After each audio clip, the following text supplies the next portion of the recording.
Hello and welcome back to Crochet Flow. My name is Paris and I am here with a very quick lesson on how to make a magic ring, and I will try and show you 3 different ways.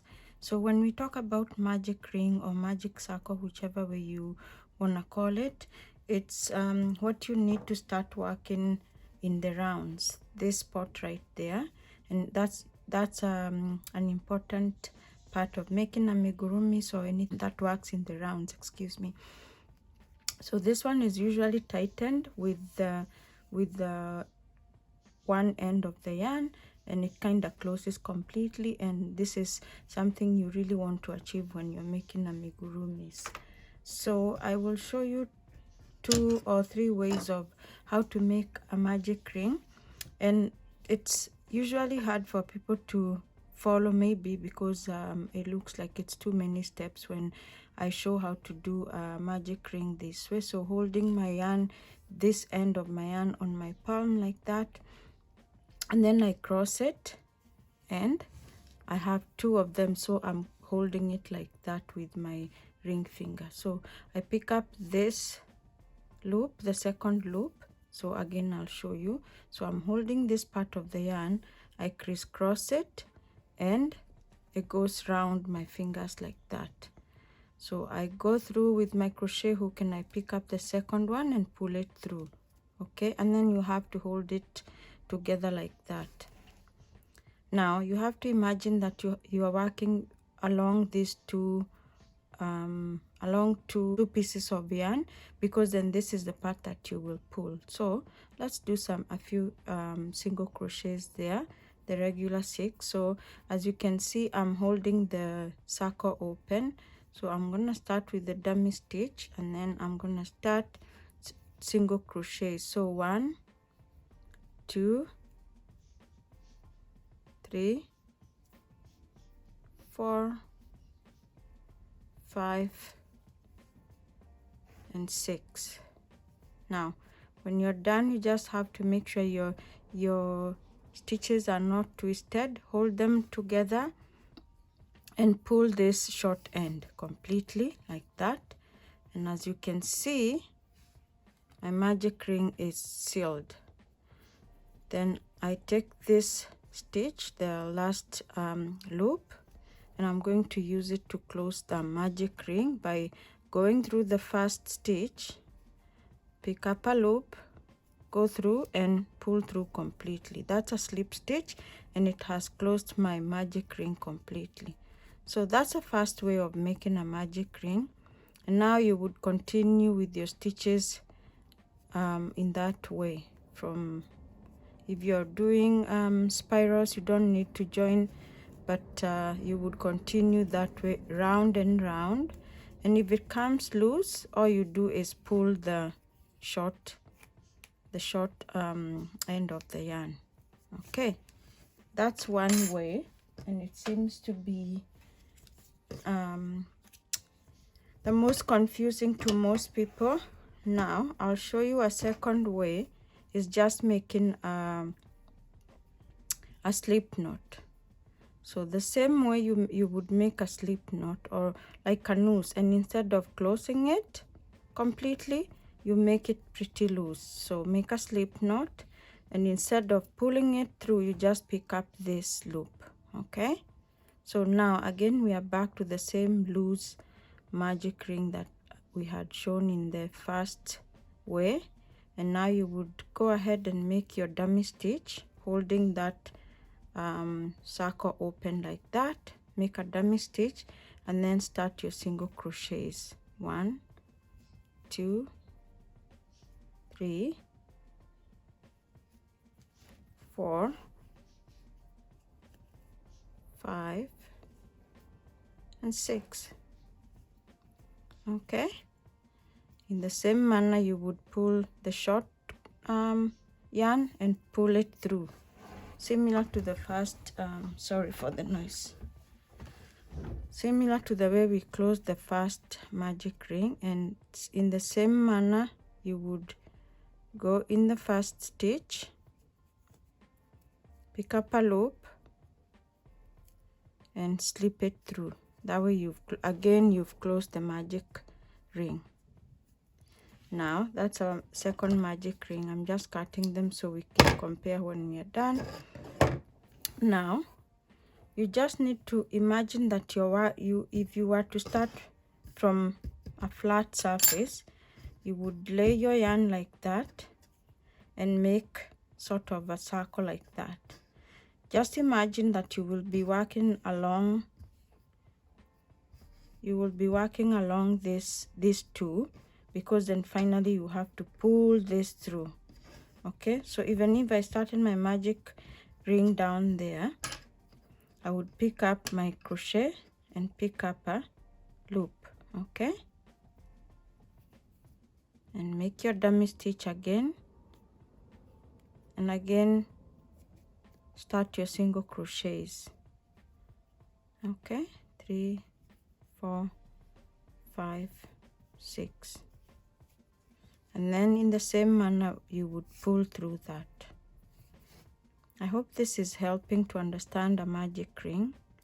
And then to close it, it's the same way. The same way we close the first one, you just make a slip stitch. And to close it, sometimes the hole looks big and you don't want that, especially in amigurumis.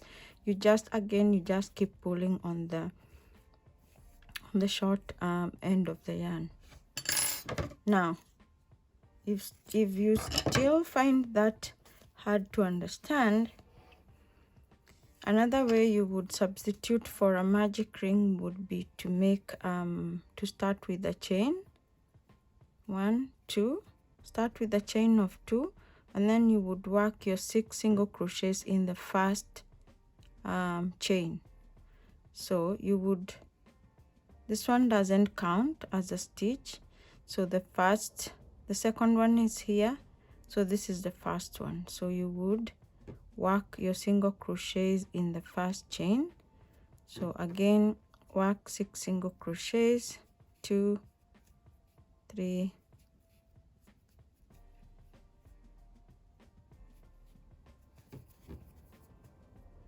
4, 5, 6, and I would close to start the next row. I would do the same way, a slip stitch. Now the downside of starting with the 2 chains is that it's difficult to close this, just because you can't pull this one to close it.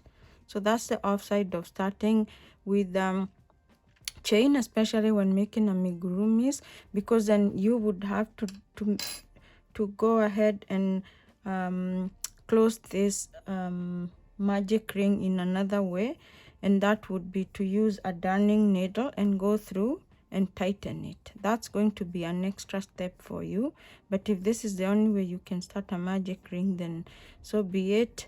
Let it not be what discourages you from making beautiful things. But as you can see, it's not easy to close it, so like I said, you would have to close it again using a darning needle. Okay, now if you're still struggling with starting a magic ring, especially when using blanket yarn, imagine the magic ring as just yarn, and forget about the ring. You could even just go round and round your palm like that, and some people do that to make the magic ring. And with your holding this yarn in your hand like that, with your thumb, go round again, crisscross the same way we did with the fingers, and hold the next yarn like that. So you have 2 loops on the 2 strands of yarn on top, and go through and pick up the second one.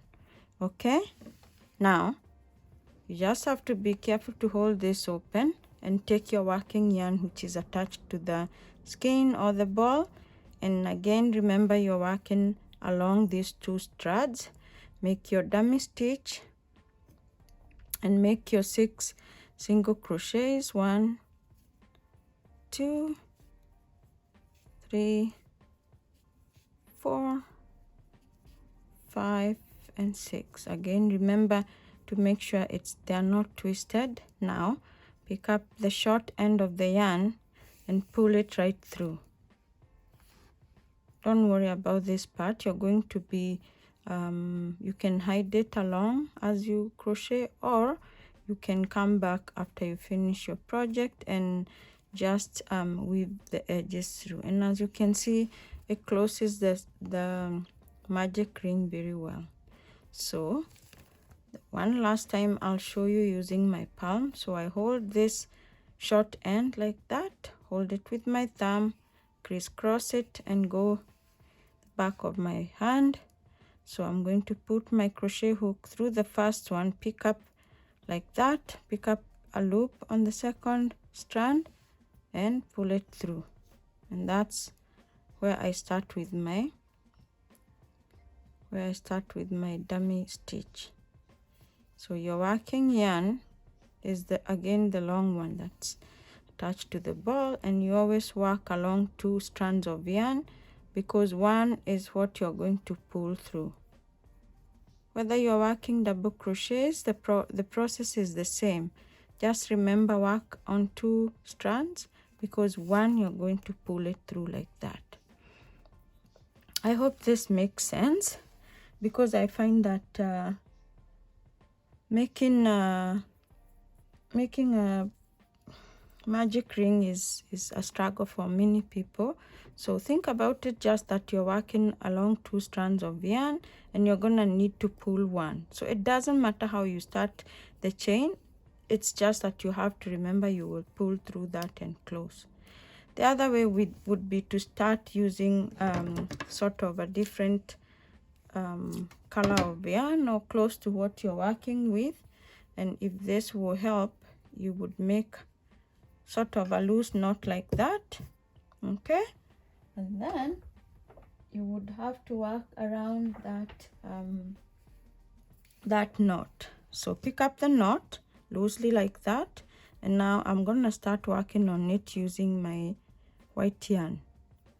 So my white yarn is here. I pick up a loop of my white yarn and I'm going to start working around, make my dummy stitch. Now I'm going to start working around this strand of yarn. So I make my 6 single crochets, 1 2 3 4 5 and 6. This might be tricky because you might lose this knot, but as you can see, it's very loose. Now make sure your stitches are not twisted. Come back to your knot, being careful not to unravel your work. Tighten this knot. Okay, now ignore that yarn in there and pick up your working yarn and close your magic ring just like that. So that would be similar to working along headband or something. So once you tighten your yarn, there is no hole in the middle, and you can go ahead and make a second knot once you tighten, and then figure out a way of just hiding that yarn there. And as you can see now, my stitches, I can keep working around the my magic ring without having to pull it open. Okay, I know this yarn is a bit flimsy, so I hope you can see, but this is the way I think starting a magic ring might make sense if you've been trying to start a magic ring. Okay, so there you are, and you would continue working on your circular piece, whether it's a heart you're making or an amigurumi. amigurumi would be perfect, because then this yarn you would just leave it in the piece and you would hide it that way. I would start with a yarn that's not too different from the color you're working with, because then otherwise it's going to be visible. So I just used the yellow one just so you can see the difference, but that's how I would make a magic ring using a knot. Okay, so I hope one of those ways will help you start your own mix, and you can be on your way to making amigurumis. Thank you for watching. If you have any question, feel free to reach out in the comments, and I will be sure to either make another tutorial or explain my steps of making magic rings. Thank you. Happy crocheting, happy making, and just go with the flow. Bye.